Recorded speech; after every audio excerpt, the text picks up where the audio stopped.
Kejaksaan Negeri Luxmawi melakukan pemusnahan barang bukti narkotika jenis sabu-sabu dan ganja kering. Pemusnahan langsung dilakukan di halaman kantor setempat dengan cara dibakar dan diblender. Selain narkotika, pihaknya juga menyerahkan 2 pucuk senjata api serta seratusan butir peluru kepada aparat kepolisian Polres Luxmawi. Jumlah barang bukti yang dimusnahkan yakni ganja sebanyak 32.287,4 gram dari 25 perkara. Sementara sabu-sabu sebanyak 1.999,34 gram dari 4 perkara.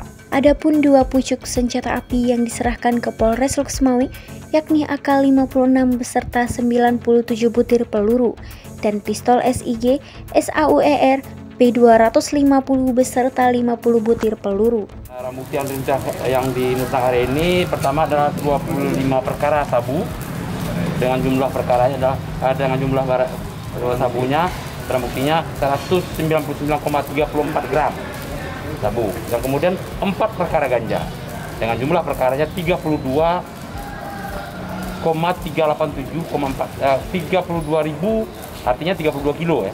32 kilo 387,4 gram ganja. Nah, ini adalah aturan undang-undangnya. Kenapa kok kita dulu hanya kejaksaan saja sebagai eksekutor, tapi supaya apa? Supaya ada kepuasan batin bagi penyelenggara negara yang melaksanakan penyidikannya. Oh, ternyata memang serius penuntutannya, ternyata memang pengadilan sebagai lembaga pengawas putusan juga tahu udah dilaksanakan oleh penuntutan. Kapolres Luxmawi, Eko Hartanto mengatakan penggunaan senjata api tersebut akan dicatatkan dulu sebagai milik negara dan berkoordinasi dengan polisi daerah Aceh agar bisa digunakan sebagai operasional Polres Luxmawi dalam penegakan hukum dan juga pengawalan.